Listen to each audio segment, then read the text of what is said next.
Hello, everyone. Thank you so much for joining us. We have a lot of folks still trickling in. It's great to see you all adding to the chat where you're joining from. And looks like we have a lot of people on the call that are looking to expand their meal service this summer. So very excited to have you all on the call today. We're going to go ahead and get started. So let's go to the next slide. So I just want to say a big good afternoon and thank you all for joining us today for No Kid Hungry's Center for Best Practices Summer 2025 webinar series.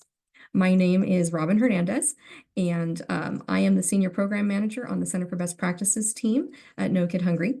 And we're excited to kick off our webinar series today, which is going to cover a variety of topics throughout the series from non-congregate expansion, implementation, service models, partnerships and collaborations, marketing, and more. Today's specific session is all about expanding your reach, planning your rural non-congregate summer meal service. Next slide. Before we begin, we have a few housekeeping items. The slide deck will be shared with you via email along with the recording after the webinar, so stay tuned for that. I also encourage you to continue using the chat box to converse with other attendees.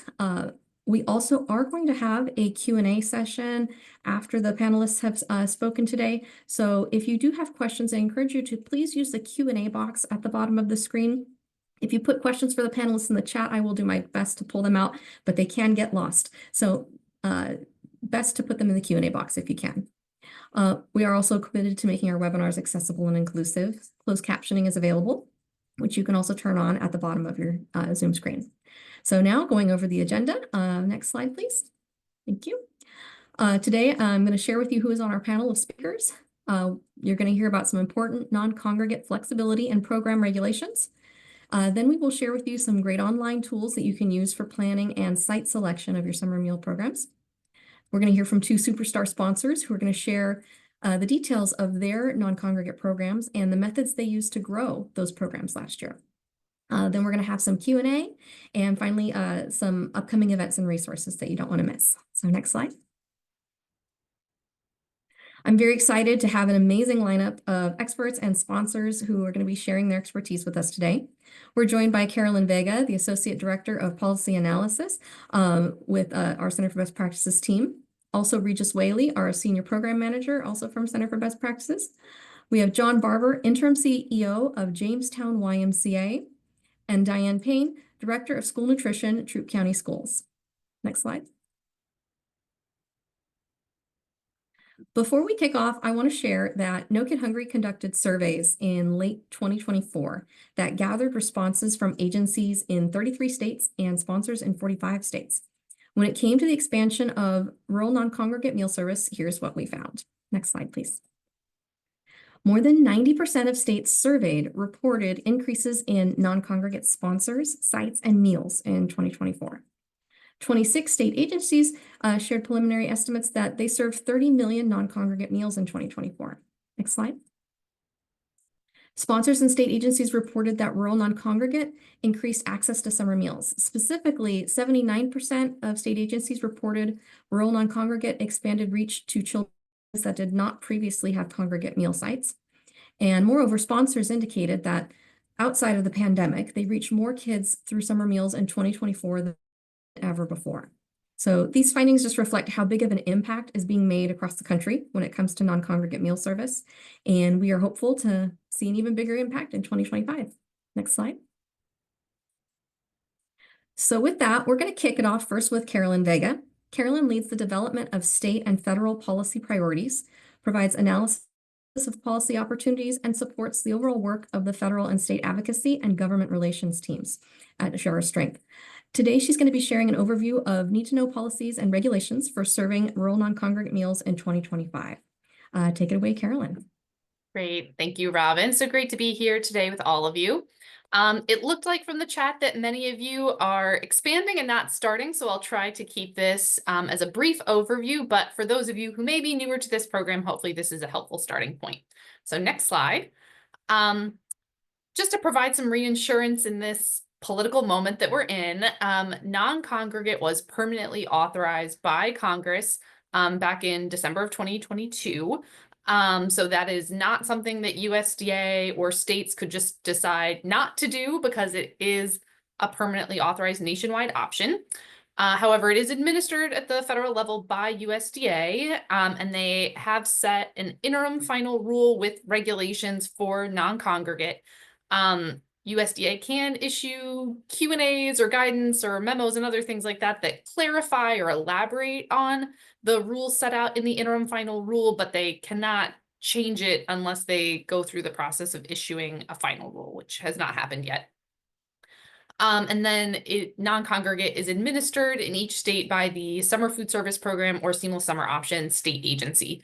So again, they have some role in clarifying or setting their own kind of policies and procedures, but it all has to go back to what is laid out in the law passed by Congress and in the IFR issued by USDA. So next slide. So what are in those rules? So non-congregate is an option through both SFSP and SSO. So if you're a school district and you prefer to use SSO, you can still do non-congregate.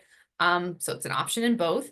It is only available though in rural areas without congregate service. And those limitations were in the law passed by Congress. So that's not something that USDA decided to do. It's not something that your state is putting a limit on. That it goes back to the law. So what USDA did though was define rural. The law just said rural, and USDA said, hey, here are some different data sources that we'll look at, and that's how we'll define rural. So my colleague Regis is going to talk a little bit more later about how you identify rural areas based on that regulatory definition, but just emphasizing again that that goes back to the law and isn't something that you can really get around. There is still an option to do a pocket approval. That was more of a thing back in the first summer before the IFR was released, and there was like a more limited definition of rural, that there was a lot of people requesting approval as a pocket. You could still do it. It's again, a little bit less necessary given the current definition of rural being fairly expansive, but it is an option.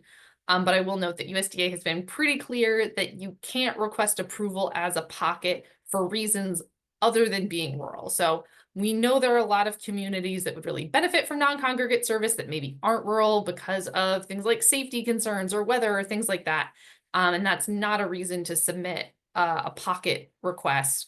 Again, it's only if you think you are in a rural community, but you don't meet the current definition. And then without congregate service, again, that was in the law that this was set up to not be taking the place of successful congregate sites, but to really expand the availability of summer meals in communities where it wasn't available because of the limits of congregate service. So the regulations do allow for kind of hybrid sites where there is congregate service if the non-congregate service is complementing that or expanding it rather than duplicating or taking the place. A lot of things in the regulations come back to making sure you're not duplicating service and having kids get the same meal, both congregate and non-congregate and something like that. But in general, you can do hybrid sites where maybe a congregate site can provide lunch, but that's the only meal. So you could do a non-congregate breakfast that they could take home, or maybe the congregate site is only doing Monday through Friday that you'd be able to do non-congregate weekend meals. And then there are some additional restrictions if you are serving maybe a limited group in person and want to serve meals to additional children through non-congregate models. And there the regulations say that you just can't serve those meals at the same time and would probably need to work with your state agency on other methods to again ensure that you're not duplicating service and giving the same child both a congregate lunch and a non-congregate lunch as an example. Another thing to emphasize is that just like normal SFSP or SSO, area eligibility rules apply. So generally speaking, you can have an open site where meals are available to all children without doing any individual income eligibility in areas where at least half of the kids are eligible for free or reduced price meals using school or census data. So same goes with rural non-congregate. If you're in an area eligible location, that you could do non-congregate distribution or home delivery for all kids regardless of their individual income eligibility. And then there is an option within rural non-congregate for conditional sites. It's a little bit like a closed enrolled site where you can serve outside of area eligible locations and do non-congregate models for kids who are individually income eligible. Next slide. So about approval. So again, non-congregate is an option available through law and through regulation. And so states cannot deny a sponsor just because of their intent to provide non-congregate service. This is a model that is out there and available to you. And if your request or application to provide non-congregate service is denied, that is something that you have appeal rights for.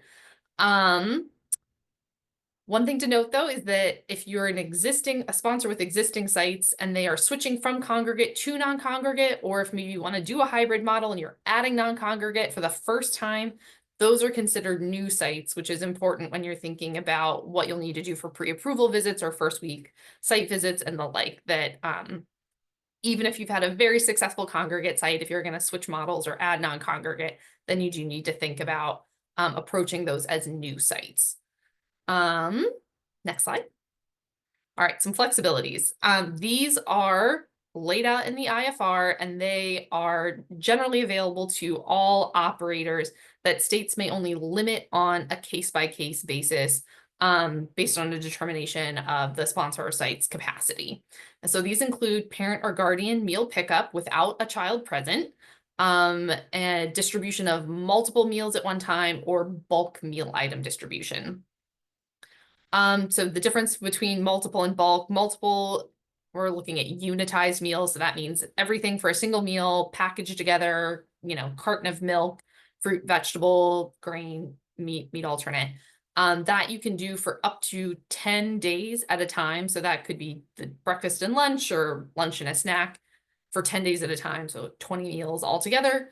And then for bulk meal item, that's if you're doing a loaf of bread and, maybe full pans of food, or half gallons of milk, or a carton, or a bottle of juice, things like that. That would be considered bulk meal item distribution. And that's allowed for up to 5 days at a time, with some state flexibility to approve up to 10 days at a time. But generally the kind of default is 5 days at a time. And then going back to that parent or guardian meal pickup, there are supposed to be systems in place with approval that there's confirmation that the adult has eligible children and that there's no duplicate meals being served. So as I said, there's a lot in the law that goes back to ensuring that there's no duplication. So you wouldn't want to have a situation where someone comes and says, hey, I'm picking up for 5 kids in my neighborhood, and someone else goes and picks up meals for those same 5 kids. Home delivery isn't considered a flexibility per se, but it is an option that is available, a model that's permitted under the regulations. And the only thing there is it requires parental consent or opt-in. So you can't just drop off a meal on a doorstep without telling anyone first. But otherwise, that model is available to both nonprofit sponsors as well as school sponsors. Next slide. I believe that is it for me. So I'll be available to answer questions, whether now in the Q&A box or at the end. But for now, I will turn it over to my colleague, Regis Whaley, to talk about mapping. Thanks, Carolyn, and good afternoon, everyone. Glad to be here chatting a little bit about maps with you all. Just nerd out a little bit on maps here. Next slide, Hannah. Thanks. So just to do some level setting really quick and thinking about why bother with mapping in the first place with summer meals. Here's a paragraph out of the SFSP admin guide. Just want to quickly draw your attention to the 2 bolded orange phrases there. Number 1, just locating areas of high need. And I think even just taking a step back from that for a second, any area that's eligible for summer meals is inherently kind of a high need area, right? We're talking about areas where 1 and 2 children are eligible for free and reduced price meals. So every area is an area of high need if they're eligible, but there may be some additional things about your community that you either know, that you might see once you're looking visually on a map and recognize, oh, this is an area that I really want to dig into more. So that's purpose number 1. Purpose number 2 is then what you do with that information, looking for potential sites. Where are there schools? Where are there community sites where you can actually have a site ready to go for summer meal service? So high level, that's why mapping is helpful. I'm going to talk about 3 maps. I'm going to show 2 of them in depth. The only one that I'm not going to show in depth is this one here. This is a new tool from the No Kid Hungry team, our rural summer meal coverage tool. This tool is going to be really good for looking for areas where sites could go. So not necessarily looking for some very specific sites, but just generally, where might there be some pockets that are eligible specifically for rural non-congregate, where there might not be a non-congregate site actually set up yet. One of the other features of this map is showing areas where there might be kids and no summer meal site in general. The reason I'm not going to cover this one in a lot of depth today is because there actually is a very nice use case that is available along with this map. And so when the slides are available, you can either click the link icon that's there at the top or just click the link on the bottom. And you'll see when you go onto the web page that hosts this map that there's a nice walkthrough there. And at the end of that walkthrough is actually like an actual use case example. So you'll be able to walk through this on your own. Very well done. Shout out to our team that did this. But just wanted to make you aware that this tool is available if you're looking for just those bigger areas where non-congregate meals could be served, but may not be served currently. Next slide.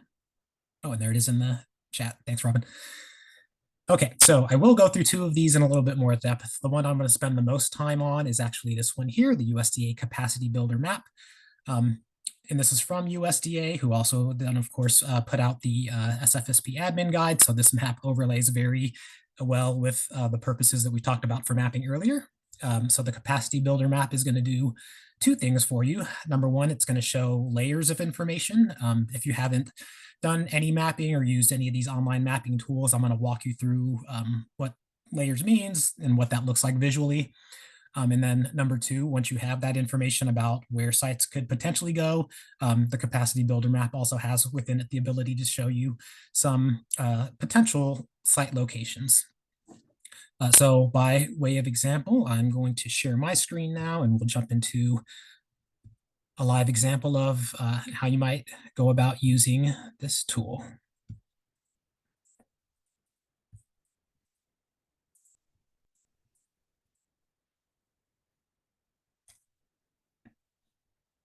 There we go. That should be up on your screens now. So this is the capacity builder map.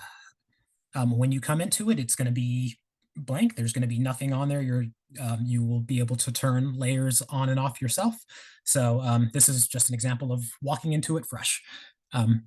This area that I'm showing right now is just a random area in Utah. I just started out, I'm out in Las Vegas. So I just started in Las Vegas, kind of looked for what I wanted to look for on the map.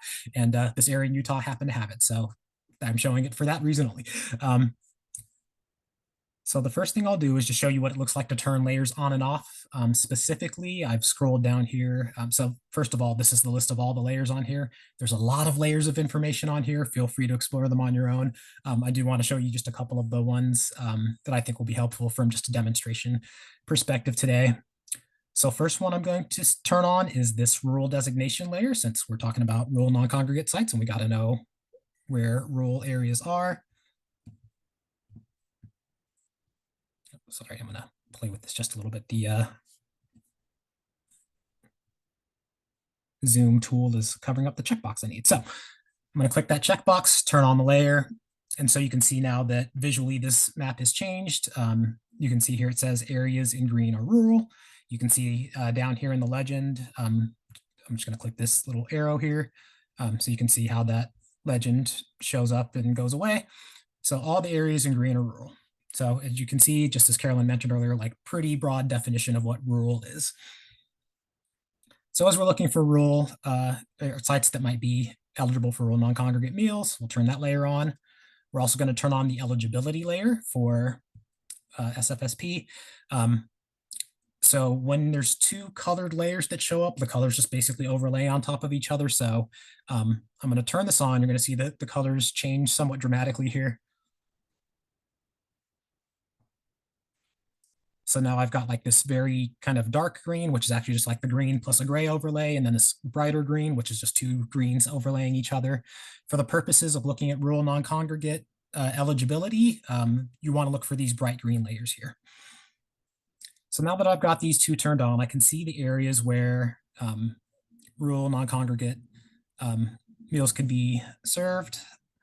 The next layer I'm going to turn on here is this summer meal sites 2024 layer, and this is going to show me where there were sites for last summer based on the data that USDA has. So you can see here some blue dots. You can see here some little orange squares. Again, I'm going to click this little arrow here, and I can see what types of sites these are. So blue dots represent congregate sites. Orange squares represent non-congregate sites. So I can see where those are laid out at. For the purposes of this demonstration, I can see there's this area here where there's some eligibility, but not necessarily any sites. This is kind of the nearest one here. You can look at the scale down here. You can see that about an inch of space represents 20 miles. So I mean, a pretty good distance between, for example, this orange square here and where there's some other eligibility. So as you're thinking, okay, well, I found an area where I might want to put some sites. What types of locations are available to me? I'm going to turn on this public school locations layer. And that's going to show me where public schools are located. So of interest to me right now, I'm going to take a look at these 3 circles right here.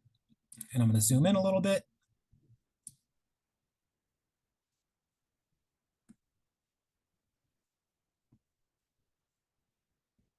And so I see this circle here. This could be an area where I'll put a site.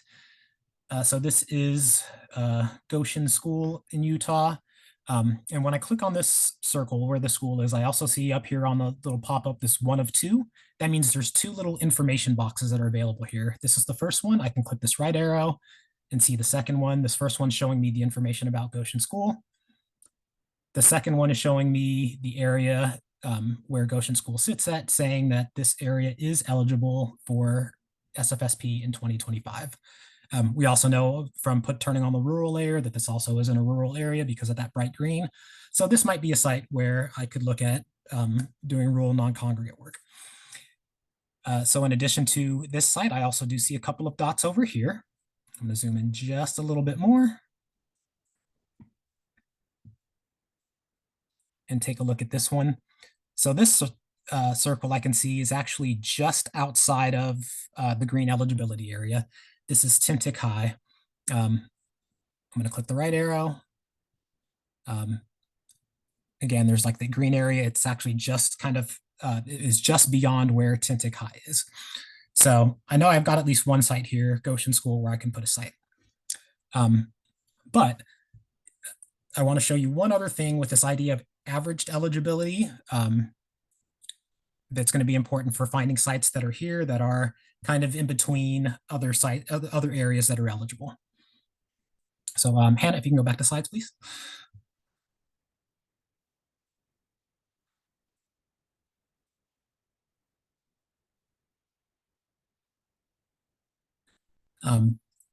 I want to show you real quick our averaged eligibility map. I won't talk through the entire concept of averaging eligibility, but there is this idea that basically across areas where there is area eligibility, you can average the number of children there and see if across a broader area, 50% or more of children are eligible for free and reduced price meals, and then those areas become averaged eligible for SFSP purposes. So I'll show you that map as well, and I'm going to show you that same example of Timtic High.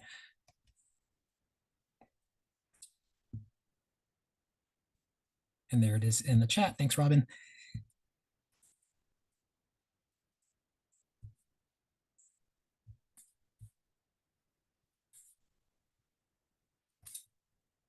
So on the average eligibility map here, just to walk through the legend really quick, these areas that are gray are not eligible. The areas that are orange are eligible. They match with the eligibility we saw on the capacity builder map. And then these blue areas are the averaged eligible ones. So Timtic High is here. It was sitting in an area like between 2 other sites that were eligible. And so when I click on it, I can see up here, there's 4 different cards up here. The first one just showing me that this is indeed Timtic High. When I click on the right arrow, I can see that this block group that it sits in, the census block group, this area is averaged eligible. Okay, so on the USDA capacity builder map, it was between areas that were eligible, but it by itself wasn't in an eligible area. But when I looked at the averaged eligibility map, I could see that it actually is in an area that under USDA's averaging policy do make this area eligible. So just two different maps to go through there. But if it looks like a site is in an area that is kind of surrounded by eligibility, but a specific area is not, this is a great tool to go in and look at and for a specific site and see if it's sitting in this averaged eligibility area. I'm happy to talk more about that. If you need assistance, my email will be at the end of the slide, but happy to chat about that with you. Wanted to walk through those slides or these maps. And again, if you need help with them, let me know. Thanks. Thank you so much, Regis, for sharing these great mapping tools and kind of walking us all through how to use them. Very much appreciated. Just a reminder, if you have any questions for Regis or for Carolyn, feel free to add those to the Q&A and we'll get to those at the end of the call. At this time, I'm pleased to introduce our next speaker, John Barber, who is joining us from New York. John serves as interim CEO of the Jamestown Area YMCA with 17 years of experience providing leadership with the association. He's served in various roles, including directing teen programs, school-age childcare, HUD housing, and USDA meal programs. His accomplishments at the YMCA include launching a summer learning loss program and expanding Latino access to after-school programming and leading to a tenfold expansion of USDA at-risk meal programs. Welcome, John. Thank you for joining us. Hi there. Glad to be here. Thank you, everyone. And I'm certainly looking forward to hearing the great stories as you're all preparing for another great summer. Some of you looking to expand, and I like that at the beginning, Robin, you mentioned superstar sponsors. But what I know is for many of you out there, what we're all doing, and hopefully I can provide some little things, little lessons that we've learned. You all have your own lessons learned, and I can't tell you how often I've been in these same webinars learning from all of you. So thank you all for the way you share. Hope you can use that chat bar to share your own ideas and share your own experiences. You all bring a wealth of experience, and I'm glad to share a little bit of what we learned here in Jamestown. We can go to the next slide. So I just wanted to highlight kind of where we're at. We're in a definite rural community. We are in Chautauqua County, which is in Western New York. Very proud Western New York, south of Buffalo, New York, right in that area of the country. Lucille Ball, you see her picture. Her moniker is on buildings across our city because we're the hometown of Lucille Ball and the National Comedy Center. Great place to visit. Hope to see you. You go to the next slide. The thing I like to highlight is, coming from Jamestown, New York, you'd think that we are all connected in some ways to New York City, which is certainly one of the most urban areas in our country. But actually, Jamestown, when you start to look at where we're located and where we are, look at those distances to cities. We're actually closer to Detroit, Michigan than we are actually to New York City, where we are. And so we're in a pocket, a beautiful part of country, but we are also centrally located in Rust Belt towns that certainly have been affected by changes in the economy and the changes in the way the business works. And we certainly see that in our communities. We see that in Jamestown. We see that in the surrounding area. Next slide. Just a little glimpse. So we're a YMCA, and we have an association with two branches that are located right within the south part of our county. But we also are well beyond the walls of our Y. We're operating after school and summer programs in a variety of ways. But we do offer after school meals for CACFP. But you can see there a little bit of the model of how many meals we're serving. Our city's probably about a city of 23,000. And so we're serving those meals and snacks. We have meal programs 12 months out of the year. But in the summer, you can see that we're serving almost nearly as many meals in 10 weeks of the summer as we do all school year. And that's because we're stepping in to fill in when schools are out of session, particularly Jamestown Public Schools, to be able to expand meal service. We've been really privileged to work really closely with Jamestown Public Schools and be able to be a resource not only for school-based programs, but also be the primary provider in Southern Chautauqua County of meals during the summer. Next slide. Just a little glimpse. I'm focusing in on our rural non-congregate sites and where we're operating across our region. And part of the thing I want to like to pull out from this is how we approached where we wanted to locate our sites and where we place them. If you see the arrows, the long long arrows, those actually represent where our sites are located. In the area that's white, you can see the 5 or the 4 arrows that are real centrally located there in Jamestown. Those are actually sites that they're located more right in our city region, which is still, we're in a rural area, even though it's a city. So our 4 sites are centered, and you can see how we've tried to spread them around so we're hitting those pockets, those neighborhoods, so that people can have access to those areas. And then there's 3 long arrows that you can see on the outskirts, on the outside. One that's still in that little section of white, but then there's 2 that are really stretched out there. And we've been able to identify some great partner sites. One of them is Faulkner. It's an elementary school. We've worked with the town park in Frewsburg. They have a town park program.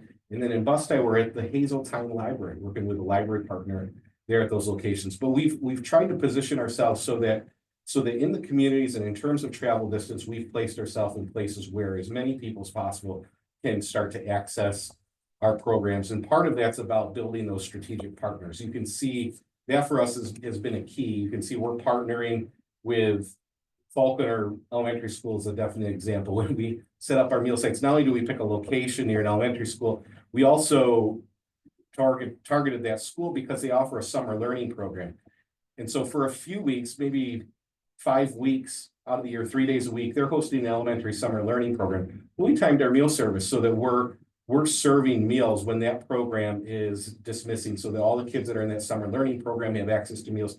We're there for all 10 weeks of the summer, and we're there every day. But it provides a great way for us to show the why's here. We're here providing meals. You can come on the days when there's a summer learning program. You can come on the days when there's not. We're going to be here providing meals. Another great partner is Hazeltine Library. Good example of another way that we partner. Hazeltine Libraries in a very small community, but we've partnered with their library staff, and they actually, their library staff are the ones that are serving our meals. So our meal team is going out and delivering. We're training their actual library staff to do those tick sheets, to know how to safely manage and serve the meals. So we're picking up coolers and dropping off coolers every day to that site, and then they're able to, in a very rural community, serve those meals. And we actually lean on them to be our volunteer servers when we're there. Next slide. So our meal service actually looks like we serve Monday through Friday at our meal sites, and we are always going to bring a breakfast and a lunch to all of our sites. So everybody that comes is getting 2 meals, that breakfast and lunch when they come to their site. So we've got a Sprout fan. So it's a little different. Everybody has different models, whether it's bulk meals, but ours is a daily model. And one thing that we did last year to modify our service, these two sites that I'm highlighting in particular, these are one's a park, one's a library site, that we've actually been in these sites for years. They've been very good sites where we know that there's pockets of people that are looking for meals. But what's interesting is that in summer 2023, each of these sites were actually congregate meal sites. And they were congregate meal sites in 2023, but when Rural Non-Congregate was able to expand, we converted, which meant we basically made these into a new site in summer of 2024. But we just changed the service model from congregate to non-congregate.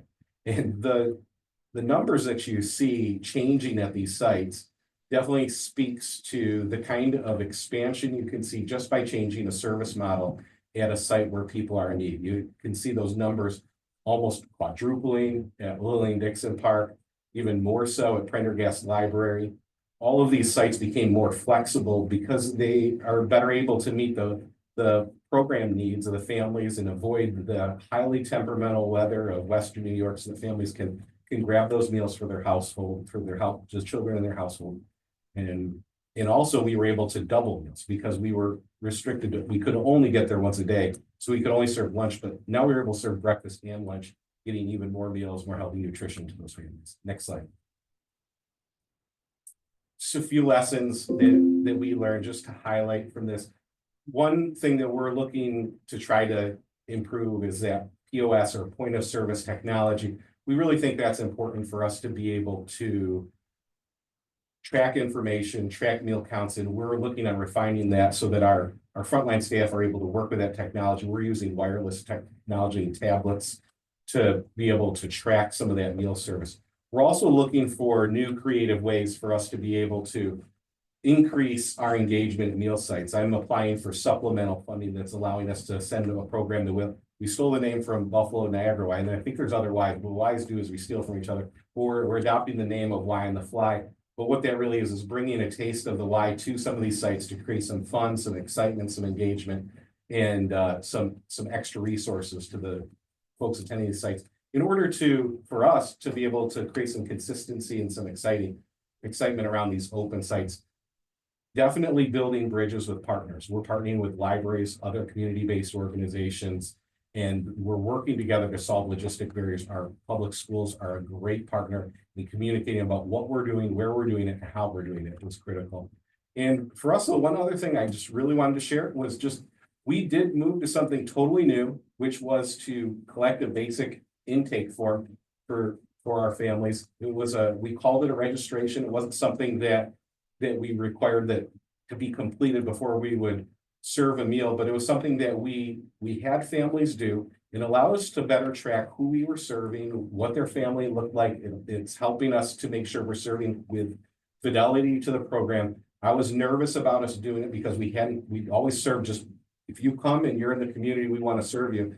But the families responded well.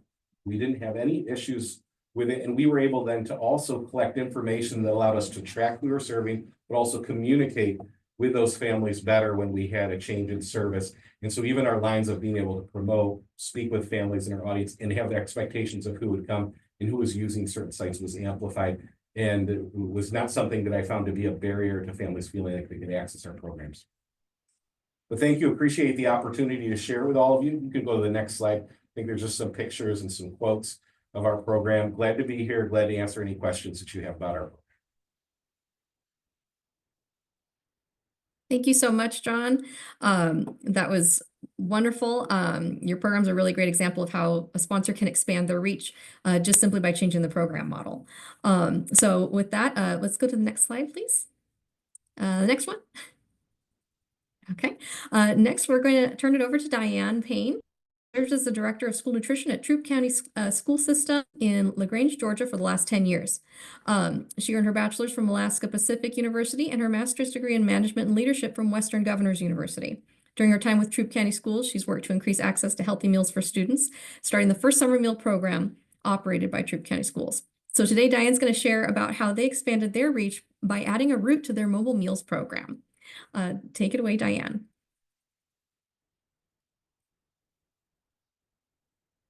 Oh, and make sure to unmute, Diane. Diane, you're still muted. Thank you. Thank you. I'm excited to share some information about Troup County. Next slide, please. Troup County is a rural county located in west central Georgia, and it's made up of 3 towns, which are Hogansville, LaGrange, and West Point.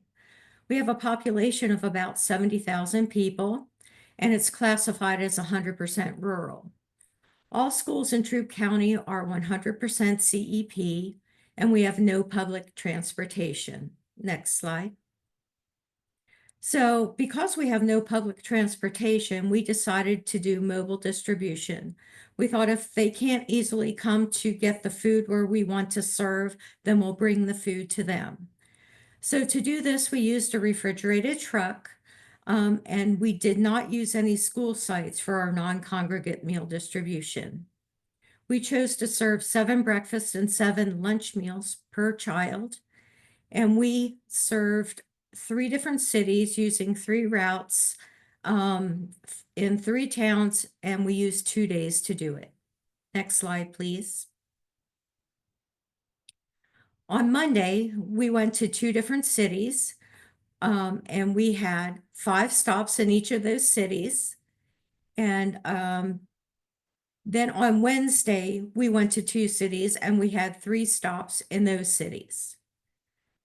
The number of meals we served last year was just over 150,000, and the number of meals we served in 2023 was 75,000. We were able to almost double those meals because we added sites, or we actually added a city with another distribution day. Next slide, please. So one tip that I can give you is before you get started and get any distribution materials all gathered, is to speak with your state area consultants.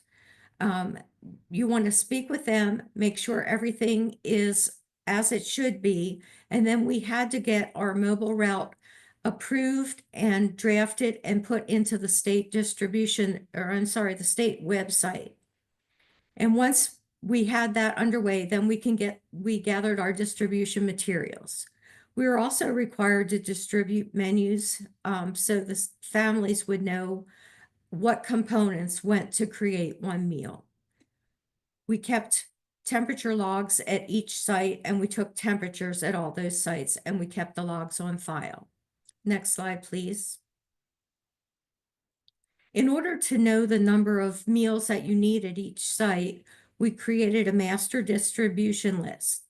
We had the parents call in to pre-register, and they did that through our central office. And only central office staff could update that list. Once we were done accepting entries for that week, they would sort the list to look for duplicates. And then we had a good idea of how many people would come to each site and how many meals we needed to pack on that truck. Next slide, please. The parent information we chose to collect were the parent names, the children's names, the distribution site they wanted to go to, and the number of meals that they required. We also gathered a phone number just in the event that we needed to go back around and get any information from the parents, or to let them know if we were having trouble with the truck and we might be delayed. Once we got to the site and the cars started pulling through, we would check off the names as we loaded the meals into our each car. If there was a car that did not pre-register, we still served every eligible child. We would just add the names to the bottom of the list. And we did not require an ID to pick up any meals. Next slide, please. For our site selection, we focused on our high poverty areas.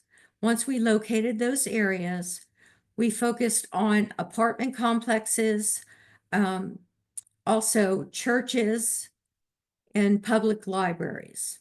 Actually, the public library was one of our biggest distribution sites. When you are serving the libraries or the neighborhood housing complexes, you can also be prepared for walk-up distributions. So we would have a line of cars, but we also had people that were living in the apartments or visiting the library come and walk up and get meals. So you just need to be prepared that that could happen. We also used a lot of different churches throughout those areas. The pastors were extremely helpful. They would pass along our program information to their parishioners, and we gathered quite a few people using that method. We also served in various parks and recreation areas. So we did serve in some of those areas. And again, we also had some walk-up traffic in the parks and recs areas. Next slide, please. If you'd like to increase some participation, you might want to consider varying your pickup hours. If you include early morning or early evening distribution times, you can get those parents that might be working during the standard working hours. Another thing to consider is parking and traffic flow. You want to select a site that has a large parking area and the ability to hold a large number of cars. And also make sure you don't impact traffic flow. You might need to make signs or have other personnel out there to help direct traffic. We had to do this at our public library where we served about 200 families, and we would have over 100 cars waiting in line at that any given time. We also have to offer and coordinate enough delivery time to make sure all meals are handed out and that we can have enough time to travel to the next site and get set up. We had to restock in between our sites with those that we had 5 different stops. So we had to allow time to restock our truck. Next slide, please. Storage is an issue when you're considering where to prepare your food. As you can see from this slide, that was our walk-in freezer and it was jam-packed. So it was packed with the food and also the food that was ready to go out and also the food that we have on hand to pack the bags. We actually had to bring in portable refrigerators and freezers from some of our school locations to help us with the holding at this site. We also had a loading dock, and that's very useful to help load and unload the truck expeditiously. Otherwise, you'll have to raise and lower the lift gate, which takes a lot of time. And parking at the prep site is also important. There were times when we were loading our truck and we had a grocery truck trying to deliver. So you want to make sure you have enough room for 2 different trucks to load and unload. And you also want to choose a location that is close to your distribution sites. Next slide, please. We chose popular menu items because the menu could be quite repetitious, so we wanted to select popular menu items with good durability. We had a 1-week menu cycle to help with the storage of food and manage inventory. Any leftover food items you want to go through after the end of the distribution, pull out any expired food, and make sure all the remaining food was in good condition. Next slide, please. And why do you want to participate? The main reason to participate is so children that don't have access to food over the summer actually can eat. It also helped us increase our revenue. Both years that we've done this, we have increased our revenue. It also could provide increased earnings for your staff. If you have staff that receive the same amount of pay, regardless of if they work during the summer or not, this will give them increased earnings by getting an additional paycheck.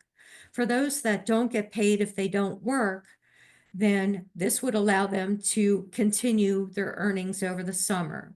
It also helped us retain our staff since staff did not go out and look for work while they were working during the summer. Thanks so much, and I hope if you have any questions, you can feel free to reach out to me. Back to you, Robin. Thank you so much, Diane. That was amazing. Thank you to all of our speakers. So at this time, we're going to refer to the Q&A and go over. There's some great questions that have already been answered. One of them was, can the neighbor pick up meals for kids if they have written consent? And we actually had a couple answers there, very important. Carolyn noted that that would be up to the state to approve as part of the sponsor's plan. And John also chimed in, kind of giving an example that in New York, it's required that the person picking up meals be the parent guardian. So you really do have to check with your state on that. There is a question that I know Carolyn was going to answer live. And the question is, to clarify, sites have to get permission to give unitized meals and can only get permission for up to 10 days at a time. Can you also restate the guidelines for parent guardian pickup, or are those determined by the state? Yes, there's a lot here. So I was like, this might just be easier to talk through. So in general, I guess I don't want to say it's specifically permission to give unitized meals. In some way, I feel like that's almost viewed as being the default, and bulk item distribution would kind of be the thing that you would specifically need approval for more so. But in general, the state agency is going to have you detail, like, how are you planning to distribute these meals? And that's where you would probably be specifying, we're planning to do unitized meals and we're planning to distribute, so many meals at a time. Whether that's again, just a breakfast for the following day, or we're going to distribute lunches for 5 days at a time. We're going to distribute breakfast and lunch for 10 days at a time. So they're going to ask for a plan. And the regulatory limit is 10 days at a time for unitized meals. So that is absolutely the most a state agency would approve you for. There could be a case-by-case basis that they would say, we think that based on your storage capacity or, other things like that, that maybe you can't go up to 10 days, but 10 days is kind of that like default cap that's in the regulations. So I hope that makes sense. If it's not clear, feel free to add in another question or a chat. Guidelines for parent or guardian pickup. Again, this is largely determined by the state of what the exact kind of procedures they would approve are. And John alluded to kind of what that is in New York. But the federal guidance around this is the state needs to work with sponsors to have a plan to make sure that these are adults with eligible children and that this is not duplicating service. So they've offered guidance to states. It's like, you could have sponsors request that they show a student ID or a report card or something else that would like verify that it's an adult that has a real child waiting at home. Unlike New York, it's not strictly that they do have to be a parent or legal guardian, but there does need to be some kind of relationship again, and again, some system to make sure that it's not just, again, that neighbor picking up meals for every kid in the neighborhood, where there may be a little bit too much of a possibility of duplication. So hopefully that makes sense. But again, it's fairly individualized and subject to state approval for that specific flexibility. Thank you, Carolyn. We did just get one more question that came in. This one's a very specific question. Is there a requirement to put a list of ingredients for each food item in each daily meal if the food items are not in the original package? And do we have to supply cooking instructions? I can start with that one since I'm on camera here, but certainly welcome my other co-presenters to weigh in the chat or come on video. I don't think that's strictly a regulatory requirement to put in an ingredient list if it's not an original packaging. If you were to think if it was a congregate site, you're not necessarily providing a full ingredient list if you're handing out, a bagged meal at, a park and kids are eating there in person. Would it be a best practice? Things like that for allergen disclosure, things like that, great, but I don't think that's an essential core regulatory requirement. About cooking instructions, this more so comes into play, I think, if you're doing bulk item distribution, and the federal guidelines do say, you need to include instructions for how these bulk items are supposed to be divvied up into these individual meals that will meet the guidelines. But they also say that these meals shouldn't require a lot of cooking, that it shouldn't be chopping and, raw meat and things like that. So cooking instructions shouldn't be a thing as much. But there should be guidelines again about how bulk items should be divvied up into individual meals. And yeah, thanks, Robin, that if it's just supposed to be reheated, things like that could be good guidelines to include just for quality and safety reasons. Thank you so much, Carolyn. I invite everybody to visit the Q&A box. There's a lot of questions that have already been answered by our panelists. Let's see. There's a question here, new possible sponsor here. If congregate meals being served, how do the others manage duplicate? Oh, I think maybe that one got cut off. So let me refer to some of the others. There's yeah, I think there are a couple of questions that kind of get at this duplication issue. So I'll say one, on some level, it's a state agency responsibility if there's multiple sponsors in an area to say, to, not necessarily approve sites if there's going to be multiple sponsors that may not be aware of other sites and sponsors operating. So one, there should be some level of state agency responsibility when approving sites. But two, if you are a sponsor and you have multiple sites, I do think John laid out some great options in his answer in the Q&A box as a sponsor with multiple sites, how you can minimize that possibility by looking at timing of meal distribution, things like sign-in sheets. So John, I don't know if you want to chime in and offer that perspective from a sponsor side. Yeah, I'll extend and highlight one thing that definitely occurs in our community. And the example is going to be that at our sites, we're serving non-congregate with the grab and go, but also our Jamestown Public Schools, which is the school, they actually did have open sites that were congregate. So we had both happening in our community. But what was important for us was to be able to be in communication with the school. And that's actually, I think, why part of shifting to this is to kind of have a point of service model where the school district has a very clear way to identify students in their district and who's there and who's receiving meals. But what we're able to do with that point of service is with us and the school working together, and attestations, which I think are important, because you solve a lot just by making sure you're communicating very clearly that summer food is summer food, whether it's the YMCA or it's Jamestown Public Schools. It's a meal for the child in your household per day, right? So when we have that attestation, when they come in account, we're able to do that, but then we're able to spot check and deal with things with the school. And that's new territory for us, honestly. So we are figuring that, because it wasn't even a factor we had to do, but that's been our way to address that through both clear communication, but also making sure we've got clear lines of communication with our other sponsors or other partners. Yeah. Thank you for that, John. I just want to also voice over a question that was already answered in the chat, but very important. Can sites give breakfast and lunch at once, or do they need distinct service times?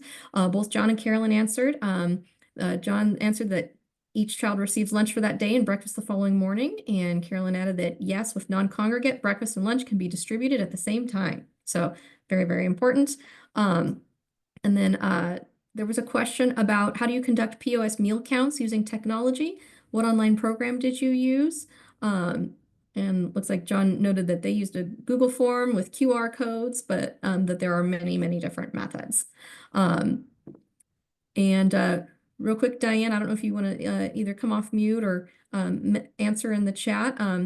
Just give a little bit of information on what kind of menu items you served. Were they IW? Were they unitized? Yes, they were unitized meals, and we served items like corn dogs, chicken nuggets, cereal bars, muffins, that type of thing. They were the popular things during the school year that the kids would gravitate towards. So the fan favorites. Yes. Awesome. Thank you so much for that. Let's go to the next slide. There's, like I mentioned, there's more questions in the Q&A. Encourage you to read through those. But just want to move on since we're reaching the top of the hour. We have lots of resources available for you at our Center for Best Practices site. There's webinar recordings and more. We also have the links here for the maps Regis shared today.